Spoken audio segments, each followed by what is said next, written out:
Hello, everyone, and thank you for joining us today for the second installment of our two-part series on college financial planning. My name is Jackie Lopez. I'm the marketing director here at the Credit Union.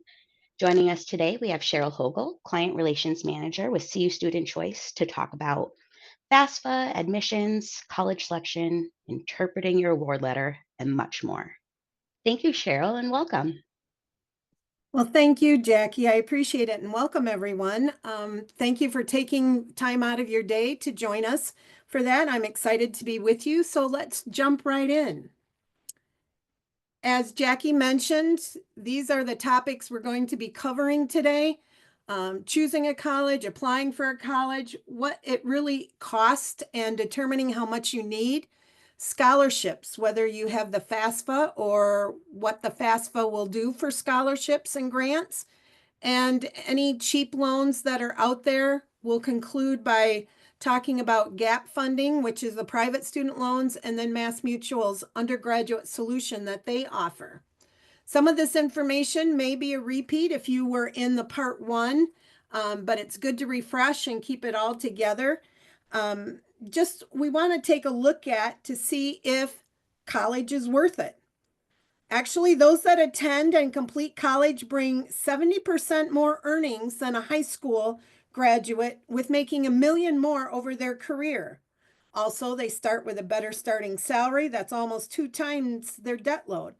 This goes for 2-year colleges as well as 4-year colleges. Plus, right here, I want to just add that trade and technical schools are making a big comeback with more information available, more careers in fields that they're offering. And many of those fields in these schools offer career longevity and better salaries to offer more earnings over a lifetime as well. So you don't want to rule out trade or technical schools. But let's look at preparing for college. Before high school, before the student enters, being involved in clubs, sports, youth groups is great, as much as involvement that they can. Also, developing critical habits as studying and completing homework assignments. This is where it's kind of set, the core set for their high school working. And looking ahead to the big picture of higher education, starting to form a plan. Whereas the students that are interested in maybe, what area of a career they might want to take. And of course, this is where you want to start saving money for college. As freshmen and sophomore, students should begin to explore career paths that they're interested in more depth. Start loosely looking at colleges and to be sure to take college prep classes that are offered. Those look great to colleges when transcripts are sent to them. As the student proceeds in their junior year, it's time to take the ACT and SAT tests that aid in their college admission and start investigating scholarship opportunities at this point. What is available because some scholarships start at the junior year level. This is where the student and parents want to attend any financial aid events that they come across, college nights at the school, begin visiting colleges that they're interested in to get the feel for the campus and the curriculum involved. And then as a senior, this is go time. Apply to colleges, complete the free application for federal student aid, also known as the FAFSA, which we'll go more in detail in a couple of slides. The opening date for this is October 1st, so you want to apply early with that. Stay focused, finish strong. Now is not the time for the student to slough off, take the easy classes just to get through school.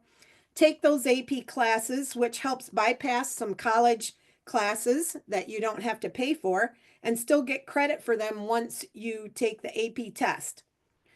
Be active in sports, band, choir, youth groups, school clubs, such as the Business Professionals of America, DECA with marketing, FFA with Future Farmers of America.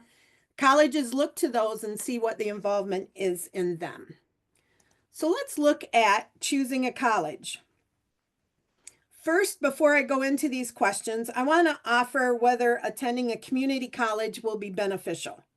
I live in Michigan, And here we offer the Michigan Promise in many counties where a student can qualify for 2 years of free college for their associate's degree. I did look at the state of Massachusetts and found that you offer Mass Educate, which covers the full cost of tuition and fees for all eligible students. Students may qualify for an allowance up to $1,200 for books and supplies based on income level. Some students may also be eligible for an additional allowance up to $1,200 to help with other costs of attending college. Reach out to the community college if interested in enrolling in something like this to save money for the first 2 years of school. Their financial aid office can help you find out what you are eligible for in addition to free tuition and fees. The one criteria for this is the FAFSA, which must be completed. Again, we'll discuss this later in the presentation. So choosing a college, these are the questions you want to ask for the student, the parents. Does the university, do they have accreditations? Do they participate in federal student aid? Do they have financial resources available? What about, do I meet the mission requirements? What the GPA level is? What, where I live type things just depends. Does the school offer types of program and courses that I need and want? What's the job placement rate after graduation? And what are the graduation statistics? These are great questions to ask. Some students just want to go because their friend's going to this 4-year college or they like the campus. But these questions are critical in offering a valuable higher education to the student that will help their career. A couple of things also to consider is you're building a 4-year budget. So college and what comes with it should be treated like a business transaction. We need to do our due diligence on colleges before a final decision is made. So how can you do that? There are many tools available to help you, but one tool that I can recommend is College Navigator. This helps you choose a college. It makes a side-by-side comparison of the colleges that you're looking at. It provides teacher to student ratio. It's a type of campus setting, what degrees the college offers, and it breaks down costs over the past 4 years. So just as an example, this is the University of Massachusetts, Amherst. This shares the general information, what type of campus it is, do they have campus housing, what the population is, what the student to faculty ratio, different ones like that. And then also what are the expenses at this college? Looking at in-state, out-of-state, and what the changes are from year to year. So again, you're preparing a budget. This will help you as you prepare for the next 4 years, looking at the changes in increased cost because college costs seem to increase. They don't decrease. So you want to look at all these expenses and what the college is. But by picking each college, you can get a well-rounded view and compare those colleges that your student is interested in. And sorry about the little arrow there, but this looks at the type of aid, what financial aid is offered at this college using University of Massachusetts Amherst. And it does this for any of the schools, how much has been awarded. Do they have, what is awarded federal grants? Are there institutional grants from the college itself? And what other loans are available?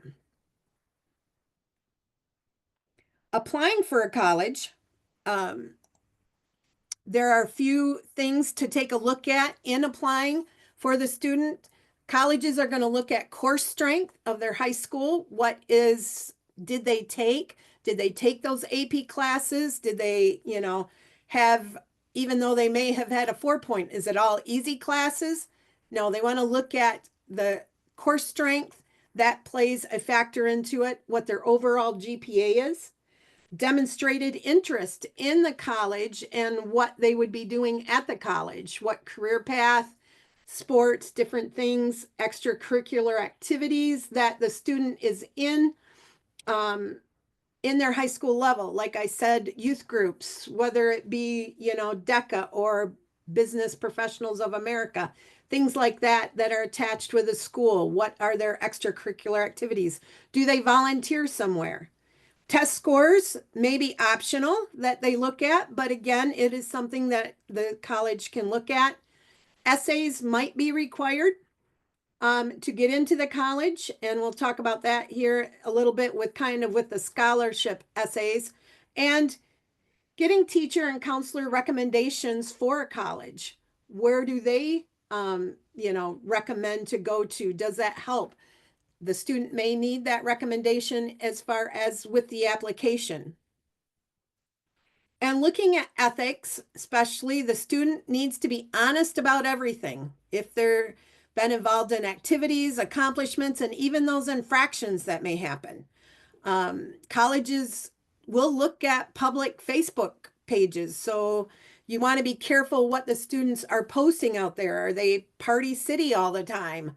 And the college may or may not want that in there with the student coming there. They will review that if they can. What's the intended major for this? And write your own essay. Don't take something from somebody else. Be you in writing it as a student. It's important to let your student know, be you, write your own essay, put you into it, because colleges can tell sometimes if it's been used before or if it's AI, which is much more popular now. But this is something where the college wants to look at seeing what you, the student, is like. And inform colleges, just it's ethical to let them know if you've been accepted elsewhere. It could play into what financial aid they could offer you, but you want to let them know, have you been accepted at other places? So not to scare you with the cost of college, but to understand the different types of expenses, let's take a quick glance at this slide that compares the average full-time undergraduate cost. Let's focus more on the comparison of the four-year public in-state versus the four-year private nonprofit colleges to live on campus. I do know in New England area, these numbers are higher. It's more expensive in the New England states. The dark blue in each of the bars are the fixed expenses. These are tuition and fees. These cannot be changed. And the non-negotiable, that's what they are. So the remaining colors along the bar represent flexible expenses, where you can have a say in those costs and can reduce those costs based on choices that are made. These flexible costs include housing and food, whether a student's living nearby or living at the dorm or living nearby the campus in apartments. If they're living with parents and just commuting from their parents' home, how many roommates they have at the dorm or at the apartment, what food plan they choose at the school. Do they need the most expensive premium meal plan? Are they eating 3 meals a day, or they're sleeping in and not getting that breakfast? So why pay for that? So those selections need to be wise. Are they eating, if they're in an apartment, maybe they're just eating, the basics, macaroni and cheese and ramen noodles, pizza, something simple like that. Or if they're at home and mom and dad can cook for them. Books and supplies are another variable expense. Check with a professor first before buying every new book at the college bookstore. Sometimes new updated version, it may just be that a new paragraph is added, but definitely check with a professor before buying the new books. Maybe you can also borrow from someone who's already taken the class. You can rent books now or purchase cheaper on the website chegg.com or on Amazon. Those are better ways a lot of times to get the books that are needed. Sometimes books aren't even needed at all, even though it says it in the syllabus. So that's why it's great to check with a professor what is going to be actually required so you don't overspend in the books category. Transportation is also included, whether you have a car on campus and need that parking sticker, whether you're a bus pass, sometimes just nominal cost or free, perhaps. Maybe you can carpool, ride a bike to campus, walk if it's close enough by, different things for that. You want to make sure that those costs are factored in, but you can have a say in how to do that. And other expenses might be entertainment, sporting events, laundry cost, different things like that. When I worked at my credit union back in the day, I did presentations like this. I always told high school students, you're going to be the poorest you'll ever be in college, so act like it. That will help you save money over the higher cost of college. So let's check determining what is needed for these. So we discussed what fixed costs were. That's your housing and tuition cost. I'm sorry, rewind that. Fixed costs are the tuition and fees that the college has. And then the flexible costs are what I just discussed with the housing, books, transportation, food. Those are the flexible costs that you need to factor in. Any appeals that you could do, perhaps maybe your situation has changed since the FAFSA has been filled out. Maybe a parent has gotten sick. Could you appeal the award letter and maybe get a little bit more? Do you have other income that's available to help with the college cost? And have you investigated with the school tuition payment plans, which are directly through the school itself? You might pay $100 or $200 a month to drop the cost. You're able to afford that, and it drops the overall cost of how much you're going to need to finance.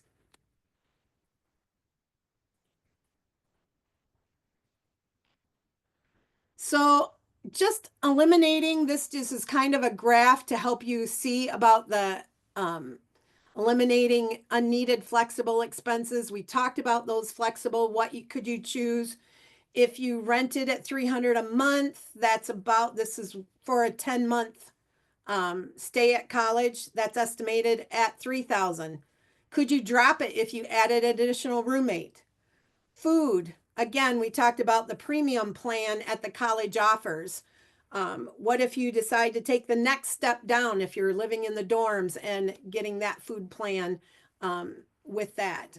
Books, again, you can change how much it costs.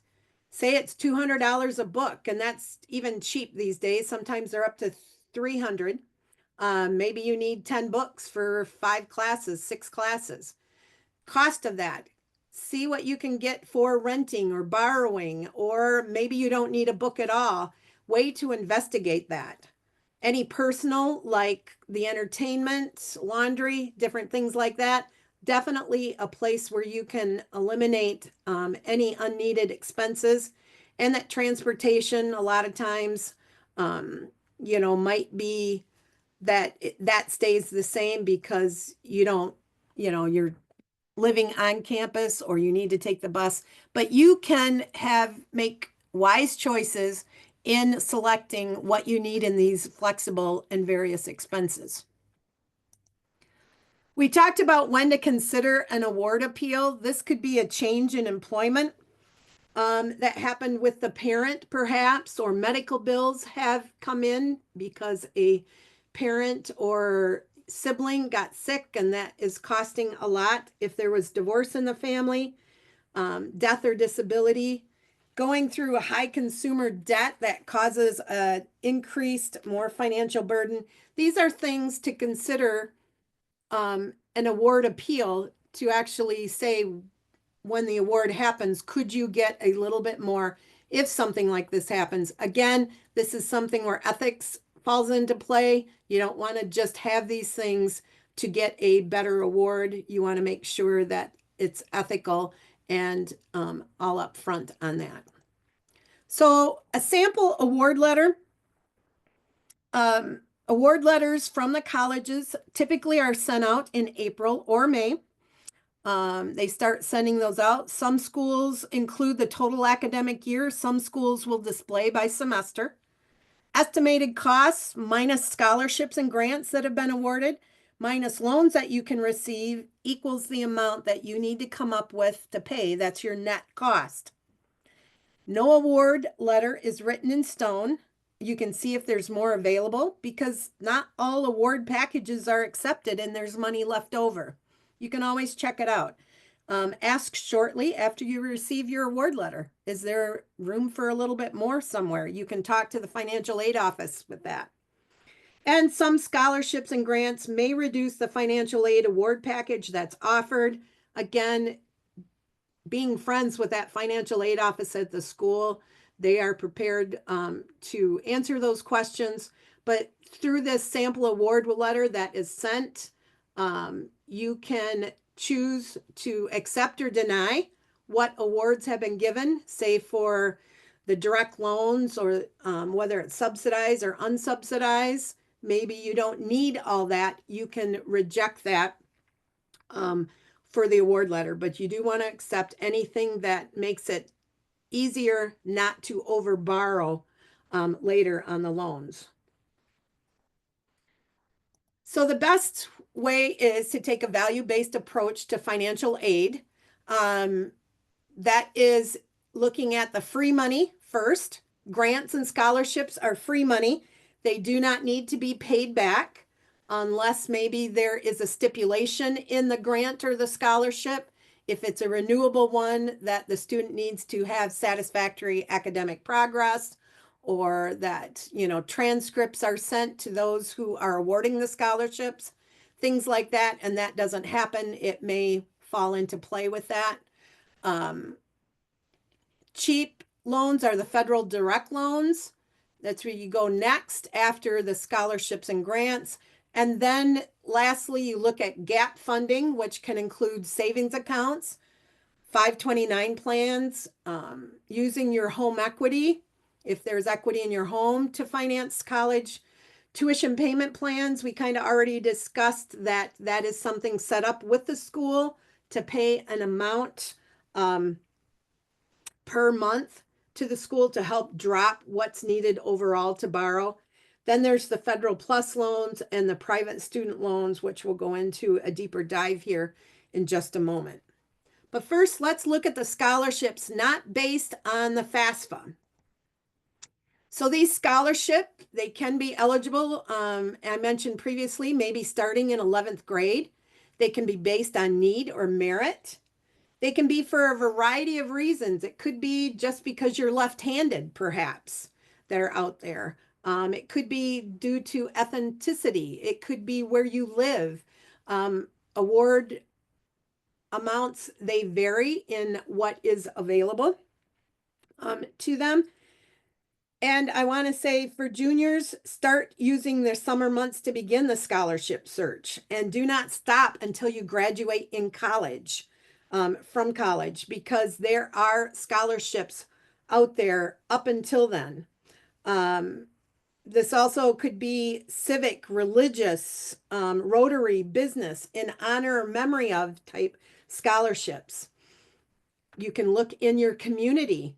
What does your community offer?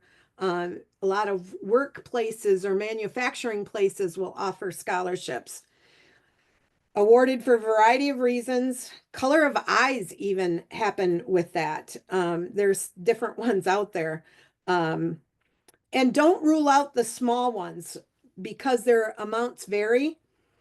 A lot of things, there's big ones out there and you think, great, I could get that, but they're harder to get. So actually applying for a lot of the smaller ones, everything adds up. So it's something that's out there. Questions to ask, maybe, is this a one-time or is it renewable? Is it given in over a 4-year period? How does the college consider these private scholarships? Do they take away from that financial aid package if they get it? So those are, with the scholarships, places you can go, resources, FastWeb, FinAid, College Board, RaiseMe. These are all areas to check for scholarships. Many to choose from, plus ask your high school guidance counselors and check your local community scholarships, community foundations, things like that. You also can do Google scholarship searches based on what you're looking for. It could be teaching and add association to that word because that brings up more scholarships. Just plugging that into Google or whatever search engine that you have, you might be able to find scholarships that way. Also include foundation in that. A lot of communities have foundation scholarships that are available. Large dollar amounts are typically displayed in these because it's on a national scale. And as you scroll down and find, from the top to the bottom on these, it shows the ones with the smaller dollar amounts. Remember, every little bit helps. So think of it as a part-time job. 1 hour of searching for these equals the amount of the scholarship awarded. With the foundation scholarships, my daughter years ago, when she applied for our local county foundation, she was able to get 2 scholarships from one application. From that, one was a 4-year renewable scholarship for $4,000, so that was $1,000 a year. And another one was for like $650 from another one. So sometimes just one application can produce more than one scholarship award with that. Mass Mutual offers scholarships as well. This year, they have already closed the door for that in March. They were due in March and they begin in January. So think next year. Perhaps they give an incredible amount. They give 10 scholarships valued at $2,000 each. And this is a criteria that is provided. It's also will be on their website. Starting probably in January, you'll get all the information from that. So make sure you tune into the website. They are getting ready to award those scholarships, those that came in. The winners are that they're getting ready to award them now in May. So being notified. So definitely check out Mass Mutual with their scholarships, what they give. This is very generous and robust scholarship program that they have, and see what is available for your student. That scholarship tips, definitely follow instructions. This is a big one. And if it says fill it out with black ink, fill it out with black ink, not blue ink. If it says so many words, stay within that words. If you're doing like an essay part with it, follow the instructions to the letter. It's just going to be helpful. Again, think of it as a part-time job. All scholarships add up.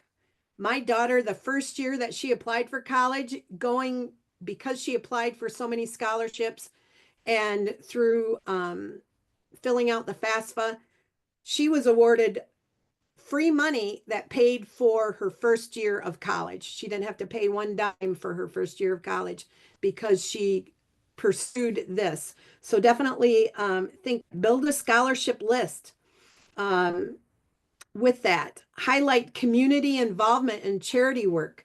They love that. Colleges love to see that. I have been to grad open houses where the acceptance letter from the college actually notates that they saw that they were involved in the community, where the student was involved in the community, did volunteer work, charity work, which I think is awesome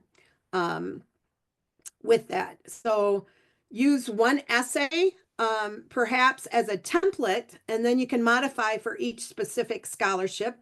That would be helpful. Include job history. Use reference letters from coaches, youth leaders, teachers, maybe work bosses. But remember, all these people are busy, so the student needs to give them ample time to complete a reference letter. Don't have the student ask a day or two before a deadline that is needed for these scholarships. And just beware of scams. If something is, there are sites out there that say it's a scholarship, say they'll research it for you for a fee. You can research all this yourself. Don't, fall into let somebody else search for a fee. You can do it yourself. Again, put the time and effort into it. That's, it just is helpful in receiving those scholarships. Again, beware scholarships involving luck, such as drawings, stay away from. Sweepstakes or lotteries, easy completion or no essay. I do want to kind of say on that one, I know my credit union offers an easy completion, no essay, because they award it as something for their annual meeting. And it was just them the student had to fill out a short application. They are now requiring an essay, but for many, many years they did that and it was all on the up and up. But just beware, check into it. Worthwhile, it's competitiveness element. Is there one? Are they up against somebody else? Does it require effort? And maybe has multiple sections. Save any graduation booklets from award nights that are out there, because this gives you the names of scholarships in your area and a lot of times by the major. So if going through graduation on the awards night that you see, all those scholarships are available, save those for the next year if your son or daughter is wanting to check out the scholarships. That's a great wealth of information as well, to know what scholarships are available through the high school. The top scholarship mistakes is just applying only for private. Again, applying for too few. Really work at it. Apply as much as you can. So much money is available that fails to be awarded because students didn't apply. So apply for those whenever something fits the criteria. Follow the instructions and applications. These are the biggest things throwing away. I've been on application panels helping out other credit unions. Read that, and if somebody did not follow the application instructions, that scholarship application was thrown out. So make sure you read the instructions to the letter. The student has that down, follows it to what they need. Not being aware of deadlines. All scholarships have a deadline. Make sure that you write those down. Keep that in a booklet, perhaps with your list of scholarships, to make sure that you apply before the deadline. And then just kind of getting apathetic and not persisting in a search. This is something a student should do, again, from junior year of high school, actively pursuing it till they graduate from college, because scholarships are available, money is available out there, and so much is not awarded because just there's not enough applicants for it. So let's look at the application for federal student aid. And again, the key word here is free. So the seniors pass to college, they're going to apply, they get accepted to the college. There's a financial aid officer at the college. You determine the cost of attendance. We've already talked about that. And then now completing the FAFSA. The FAFSA provides a student aid report, which is sent to the college in the form of what the FAFSA information, what the answers provided were sent to the college. It also provides a student aid index, which used to be called the family contribution for that, but now it's called the student aid index. And those, from completing the FAFSA, it's going to make things worthwhile to do. A lot of students will say, my parents make too much money, I'm not going to fill out the FAFSA. That's not the case, because it's not all based on financial need. So to start out with, filling out the FAFSA, this determines the eligibility for financial aid that's awarded to students. Again, all families should complete, because not all aid is based on financial need. This is the main gateway for financial aid for colleges to award for federal, state, and school aid. This needs to be filled out every year. It takes less than an hour to complete online, and apply early because more funds are available the earlier you apply. And this is a great website to go to. It has all the information. You see that little "What is FAFSA" with a question down there? That's a less than 2-minute video that gives great information. And there's other videos available on the site if you have questions. But this is where you would log in to start to fill out the application. If you do not have a federal state ID, you will need to set that up before you fill out the form. That federal state ID is good for a lifetime, and you use the same one each year to go back in. Also, the parent can fill one out as well. So there's one for the parent and one for the student. As of basically year of 2023, 2024, the FAFSA was revamped, and it's more simplified than in previous years. It's down to 36 questions. They used to have 108. The word contributor replaces student, parent, or spouse. Everybody's a contributor now. And you can enter up to 20 colleges that you're interested in that will receive the FAFSA information that you provide. And now you also need to provide consent to transfer data from the IRS. Even if you didn't file, you still have to provide that consent. So if you're a student, you're not working, you don't fill out IRS forms, you don't file. Even if you don't, you still have to give consent to that in order for the FAFSA to be accepted. So the FAFSA opens October 1st for the next academic year. Online is the best way to do it. Mail is not recommended because it's super slow, but online is the best. And a lot of colleges or high schools will have even nights or days available where you can apply for the FAFSA. It's just like an all group thing. You might meet in a room, and there's college counselors or high school counselors available to help you if needed in filling those out.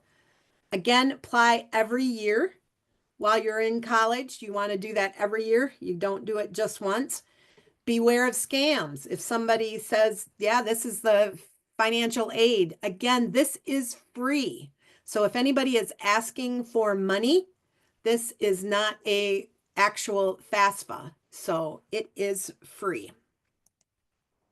The financial aid process, this is what happens, kind of going back to that other slide. This is a little bit more in depth. Once you complete the FAFSA form, the student aid report, which is called the SARS, within 7 to 10 days to the student's email. Then the FAFSA is also made to the college. Award letters are sent from the school, whatever schools, any of the 20 that is put down. If you only include 10, that's fine, but you have up to 20. Any award letters are sent from the school to the student. And then if you have questions about your financial aid package, talk to the financial aid officer at the college or university to answer any questions. If you don't know something, definitely reach out, ask questions. Don't be afraid. That's what they're there for. Types of financial aid include scholarships and grants. We have said that. There can be federal direct loans. There's, which we'll go over, institutional programs through the college itself. Federal work study is available from the college, where a student works on campus. It's flexible hours typically. They work with students, they're used to this, and their college schedule, so they work around that, keeps them on the college campus, but that's to help pay down cost of any college expenses. There's also the federal direct plus loans, that's through the parents, and any additional loans through private gap funding that is available as far as financial aid. So let's look at free scholarships and grants now based on filling out the FAFSA application. This is free money from the government, state, or school. It does not have to be repaid. Like we said, it could have obligations like previously mentioned, like satisfactory academic progress. You might have to submit transcripts each year for that, just so they see you are still at a higher level. It could be based on need, it might not be. It could be just merit. And definitely always ask for anything more. There's always plenty of scholarships out there for that. For federal grants, these are the ones that are available. And the best I can say for this is definitely check out the studentaid.gov website to understand these. Federal Pell Grant is based on need, and you can be awarded up to just under $7,400 for the year. And then there's a federal supplemental education opportunity grant for teachers that ranges from $100 to $4,000 a year. I'm sorry, that's not just for teachers.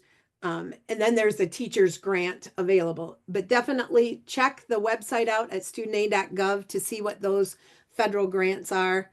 The work study, as I mentioned previously, it's flexibility. You may not have to have an off-campus job this way. You're on campus. They are aware of the student schedule. It provides jobs to students with financial need. There is a limited availability though. So this is something, if they offer it to you, you want to accept it quickly if that's something that you want to do. They're paid at least minimum wage. They are part-time, and again, usually on campus. You can check with the financial aid office or the admin office for any opportunities. So let's take a look at those federal loans. Those are the cheap options that are available. These are loans made by the federal government to the student. The student must be a U.S. citizen with a social security number, or an eligible non-citizen of the U.S., as long as they have that valid social security number. They need to have that high school diploma, a GED, or completed homeschooling that has shown that. And they must be enrolled in an eligible program as a regular student, seeking a degree or a certificate and making satisfactory academic progress. There's two types of direct loans. There's subsidized and unsubsidized.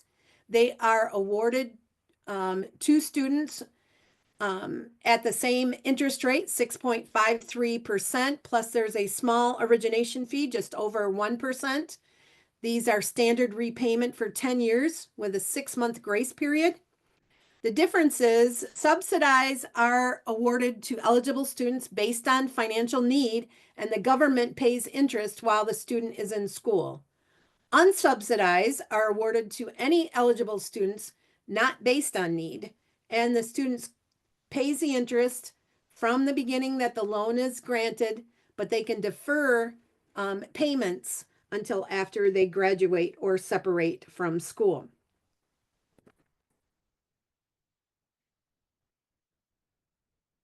Loan limits for subsidized: freshmen can receive up to $3,500, sophomores $4,500, and juniors and seniors $5,500.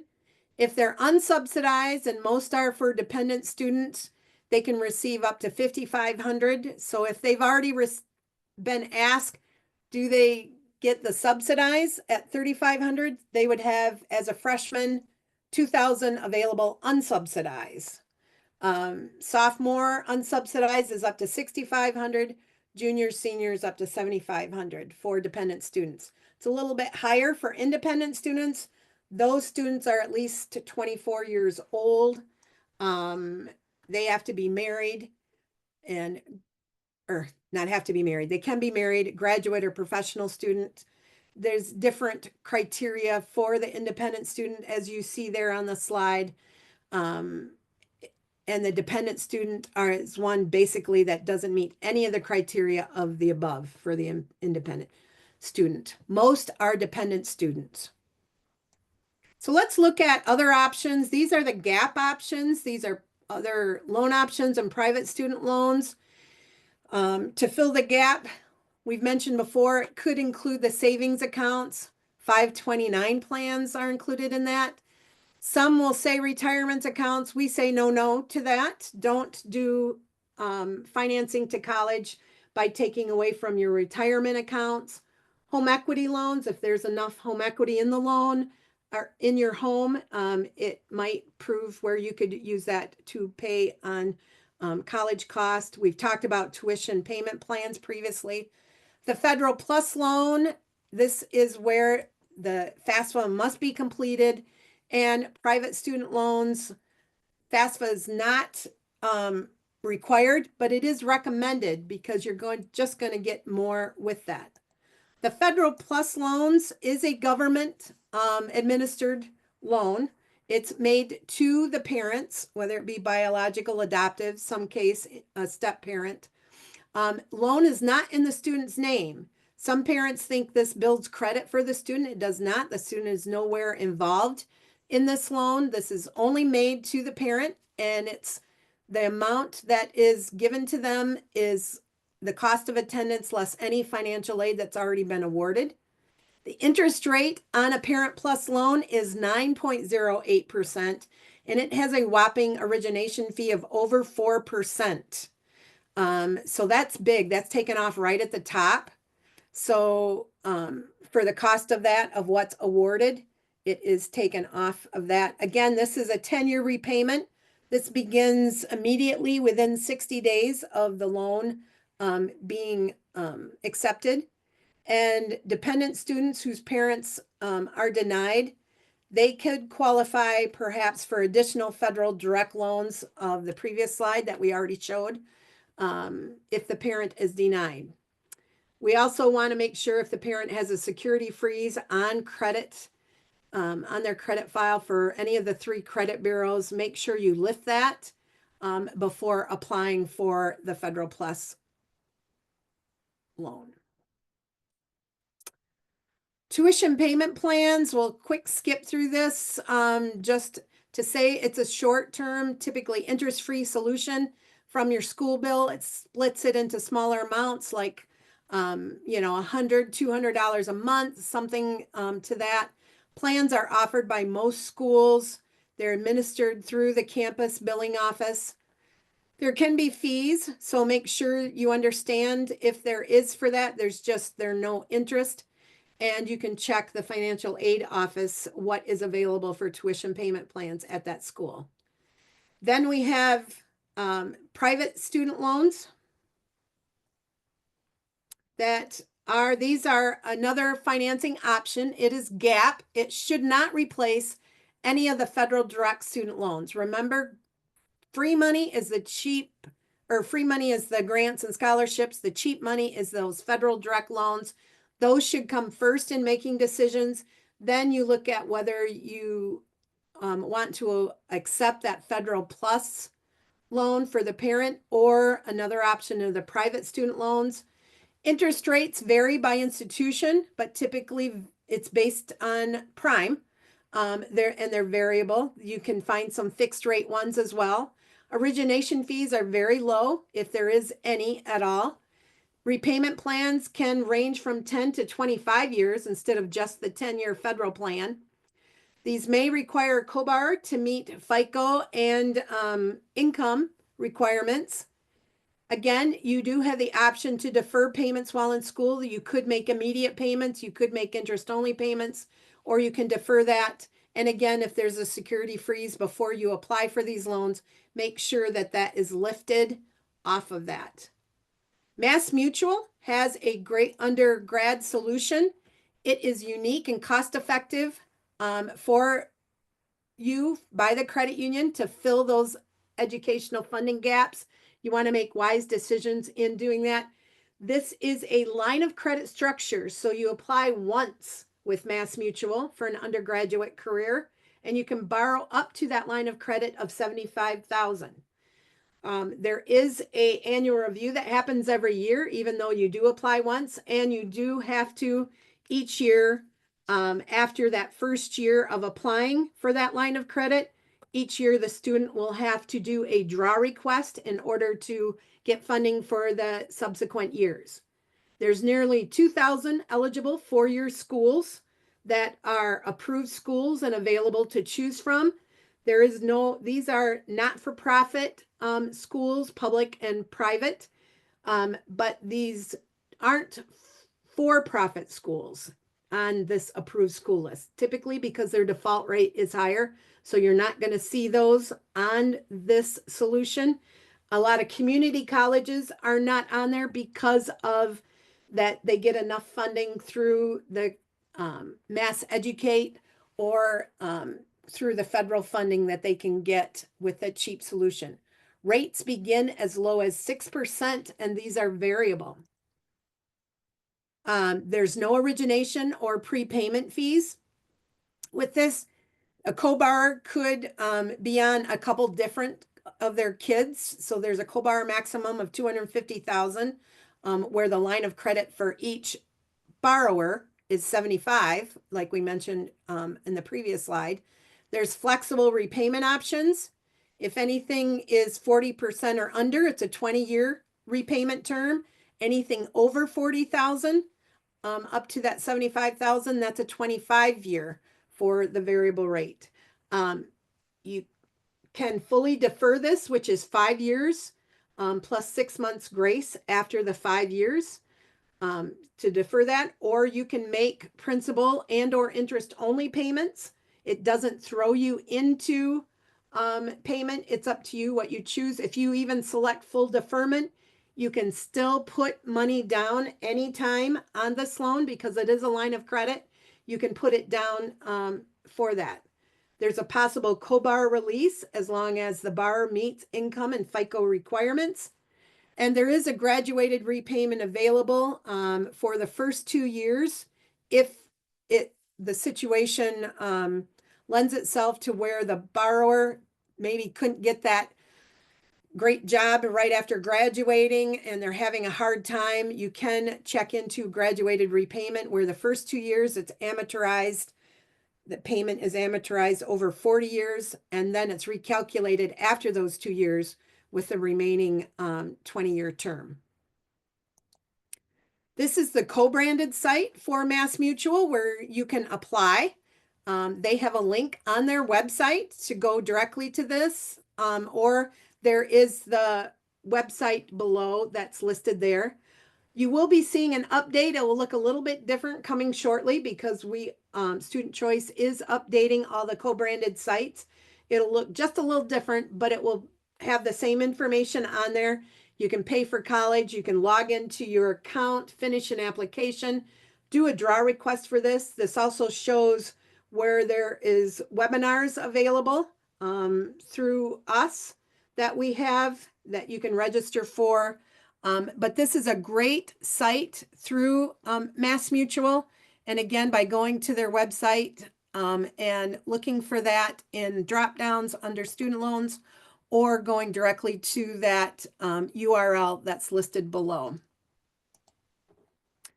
And then through that site, we have a expert on staff, a college counselor that offers free assistance with questions on a range of topics. It could be the FAFSA, because we've gone through this pretty fast. It could be the financial aid process, the difference between federal student loans, private, general questions about applying to college, scholarship questions, how to interpret a award letter. This is free and available because MassMutual has Student Choice, and this is a great support for you. You can ask a question through an email, or you can schedule a one-on-one 30-minute appointment by just selecting the button there to schedule an appointment. You will get our college counselor's schedule, what availability is there, and she has evening appointments available as well to accommodate anybody's schedule. So that is definitely very helpful to you in being able to apply.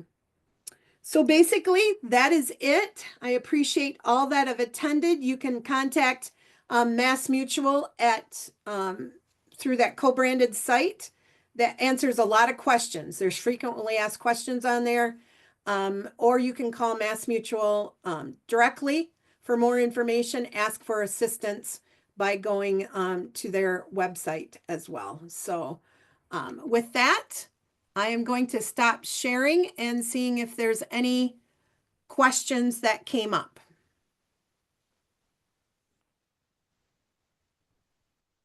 As of now, we have no questions, but feel free to pop them in the chat if you have any questions.